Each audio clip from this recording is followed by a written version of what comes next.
And why did Alfred Lord Tennyson right about Ulysses? आपको पता है कि जो पोएट थे, जो विक्टोरियन पोएट थे, वो ज़्यादा किस में लिखते थे?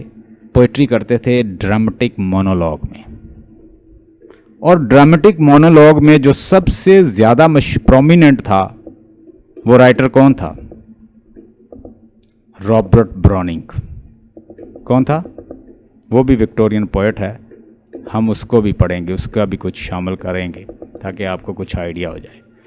आज हम पढ़ने जा रहे हैं यूलिसिस। काफ़ी लंबी पोएम है अल्फ्रेड लॉर्ड टेनिसन की। Let's see line to line text. Ulysses को ओडिसियस भी कहते हैं। आप कंफ्यूज नहीं, आपने कन्फ्यूजन क्रिएट करते हैं दोनों वर्ड, क्योंकि ये ट्रांसलेटेड वर्ड है लैटिन से। यूलिसिस को जब ट्रांसलेट किया जाता है इंग्लिश के अंदर तो वो बन जाता है यानी ओडिसियस को जब हम ट्रांसलेट करते हैं ओडिसियस। होमर ने लिखा था एक वर्क ओडिसी। क्या लिखा था? ओडिसी। ओडिसी के अंदर जो हीरो था उसका नाम था ओडिसियस। बड़ा पावरफुल हीरो था यूलिसिस। अब यूलिसिस जो है बहुत सारी वहाँ पे वार होती थी। अब लैटिन रोमन ग्रीक्स की जब वार होती थी तो 10 साल 20 साल 15 साल बड़ी लंबी लंबी पुराने लोग जो थे वो वार लड़ते थे। अगर आपने डॉक्टर फास्टस पढ़ा है आप में से किसी ने, तो डॉक्टर फास्टस के अंदर फास्टस जब बोलता है मेफिस्टोफेली को कि वो हेलन को देखना चाहता है जिससे 10 साल का वार हुआ था, 10 साल की जंग हुई थी जिससे, जरा मुझे हेलन तो दिखाओ।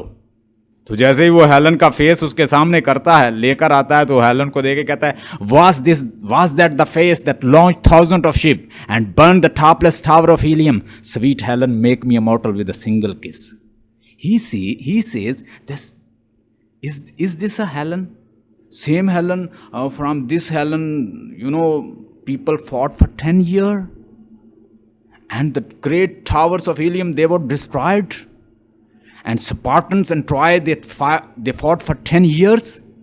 क्या ये वो खूबसूरत हेलन है जिस हेलन के लिए 10 साल के लिए जंग लड़ी गई और बड़े बड़े जो टावर थे वो गिरा दिए गए और 1000 और शिप जो है वो लॉन्च कर दिए गए? क्या यही है? तो वो उसका रेफरेंस देता है। इसे कहते हैं रेफरेंस। आपको रेफरेंस दिया है क्रिस्टोफर मार्लोव ने डॉक्टर फास्टस के अंदर। वो 10 साल की जंग हुई है, 10 ईयर की जंग हुई है। किसके दरमियान? स्पार्टा कबीले के दरमियान।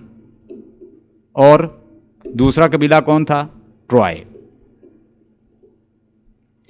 ट्रॉय और स्पार्टा के दरमियान 10 साल की जंग हुई है। किस लिए? हेलन को वो भगाकर ले गए थे ट्रॉय वाले। हेलन किन की है? हेलन है स्पार्टन, लेकिन उसको भगाकर ले गया पेरिस शहजादा। किसका था? ट्रॉय का। अब बड़ी कोशिश के बाद स्पार्टा जो थे अक्सर आपस में लड़ते रहते। स्पार्टन और ट्रॉय पीपल जो ट्राइब्स थे दो आपस में लड़ते रहते, अक्सर उनकी लड़ाइयाँ होते रहती। जो प्रियम जो था यानी पेरिस और हेक्टर का जो वालिद था, प्रियम उसका नाम था, उसकी बड़ी कोशिशों के बाद मेनलियस और एगमेम्नान जो दो स्पार्टन थे उनके दरमियान, उनके किंग्स के दरमियान, उसने दोनों किंग का उनकी मतलब उसके साथ तजारती ताल्लुकात बनाए। इसने अपने दोनों बेटों को भेजा हेक्टर और पेरिस को कि जाओ यार वहाँ पे उनके साथ। उन्होंने इनवाइट किया, आए हम हमारे साथ, हम आपस में ट्रेड करेंगे, एंजॉय करेंगे, शराब पियेंगे, पार्टी फीस्ट हमारे साथ एंजॉय करो। ये दोनों वहाँ पे जाते हैं, दोनों भाई, एक हेक्टर, ठीक है, और दूसरा पेरिस। ये प्रिंस हेक्टर है, ये प्रिंस पेरिस है, ये मैच्योर्ड है, शादी हुई है, बच्चे भी हैं इसके। दूसरी साइड पे इमैच्योर शहजादा है, नाम है पेरिस। वालिद का नाम है जो कि किंग है इनका वालिद, उसका नाम है प्रियम। प्रियम इनको भेजता है कि जाके उनके साथ अच्छे ताल्लुकात कायम करके आओ, और जो उन्होंने इनवाइट किया है उसको भरपूर उसमें शमूलियत करो। ये वहाँ पे जाते हैं तो मेनलियस जो है, मेनलियस जो कि भाई है, मेनलियस किसका भाई था? एगमेम्नान का। एगमेम्नान का जो भाई है मेनलियस, उसकी बीवी है, बड़ी खूबसूरत है, हेलन। हेलन जो है वो इसके चेहरे को देखता है तो ये इसको बड़ी अच्छी लगती है पेरिस को। ये आंखों ही आंखों में एक दूसरे से बात करते हैं, ये ऊपर जाते हैं, एक दूसरे के साथ फ्री होते हैं, even they shared they even had a physical relation together, they enjoyed and after that Helen is agreed that she want to go to try. अब वो कहती कि मुझे यहाँ से ले जाओ, मैं इस मैनलियस के साथ नहीं रहना चाहती। पेरिस जो है, उसकी हेलन की ब्यूटी जो है वो उस इलाके में बड़ी मशहूर थी कि कोई मैनलियस जो है वहाँ का किंग है तो उसकी बीवी बड़ी खूबसूरत है हेलन। तो ये पेरिस जो है, प्रिंस पेरिस उसे अपने साथ ले आता है भगा के। अब ये वापस आ रहे होते हैं तो ये हेक्टर को कहता है कि मैं तुम्हें दिखाऊं कि मैं क्या लेकर आया हूँ स्पार्टा से। उसे कहता है, ये वो नीचे से खोलता है उसके बॉक्स को, जहाज़ के अंदर, शिप के अंदर एक बॉक्स कमरा बना होता है, रूम, छोटा सा बॉक्स। कहता है देखे मैं हेलन को लेकर। कहता पागल ये तुमने क्या किया, व्हाट हैव यू डन। कहता I love him, I love her. कहता तुम इससे प्यार करते हो, what about the love of our children. तुम्हें पता है कि स्पार्टन क्या करेंगे, स्पार्टन हमारे एक एक बच्चे को मार देंगे इस हेलन के लिए, चलो मैं इसे वापस करके आता हूँ। कहता no I can't live without her, मैं इसके बगैर मर जाऊँगा, मेरी इसके बगैर डेथ हो जाएगी। एनी हो, जब उन स्पार्टन को पता चलता है और साथ वो एगमेम्नान को लेता है, और एगमेम्नान जो है, एगमेम्नान चाहता है कि वो ट्रॉय की ज़मीनों पे कब्जा करे। वो अखलीज और इस तरह के बहुत सारे बड़े बड़े जंगजूज जो हैं, उसमें यूलिसिस और इस तरह के बड़े बड़े जंगजू जो हैं वो शामिल हैं।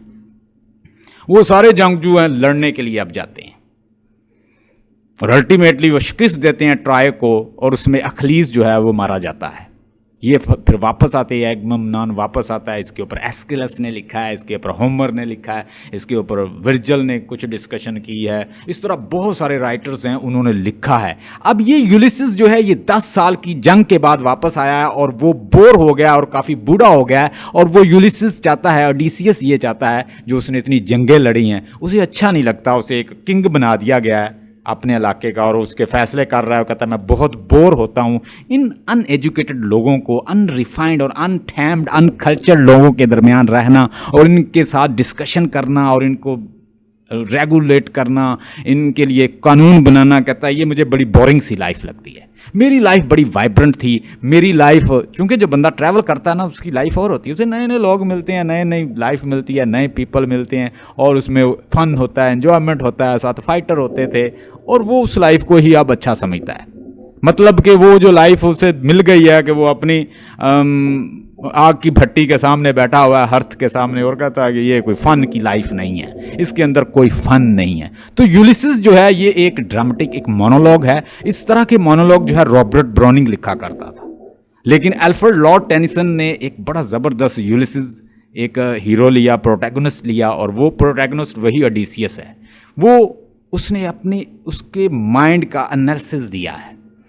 ड्रामेटिक मोनोलॉग क्या होता है कि वो खुद ही करैक्टर बोलता है, पूरा जो कुछ हो रहा होता है वो करैक्टर का एनालिसिस होता है, उसके माइंड की बात होती है, और वो बार बार वो अपनी डिस्कशन बताता है कि ये लोग जिनके दरमियान मैं रह रहा हूँ, मेरी बूढ़ी वाइफ है, मैं खुद बूढ़ा हो गया हूँ, इन लोगों के दरमियान लाइफ वही थी, मैं लाइफ को कहता है एक एक बूंद जीना चाहता हूँ, इंजॉय करना चाहता हूँ, ये फ़न की लाइफ नहीं है, ये यहाँ पे रहना बोर लोगों के, अनथैम्ड अनरिफाइंड लोगों के दरमियान कानून बनाते रहना, रहते रहना। फिर वो अपने बेटे को भी डिस्कस करता है, बेटे के बारे में भी बताता है कि उसका बेटा जो है वो बड़ा एजुकेटेड है, बड़ा नाइस है, और मुझे उम्मीद है कि जो मेरा टेलीमेकस, उसका नाम है टेलीमेकस, जो है टेलीमेकस उसका सन है, और टेलीमेकस कहता है कि मैंने अपने बेटे को बड़ा ठैम और बड़ा रिफाइंड कर दिया है, और इन लोगों को बड़ा अच्छे से समझेगा, और इनको बड़ा ठैम रखेगा, रिफाइंड रखेगा, इनको ठीक रखेगा, और वो अपने काम करेगा और इस सल्तनत को संभालेगा, और मैं जो है वो मैं फ़न करूँगा और मैं चला जाऊँगा।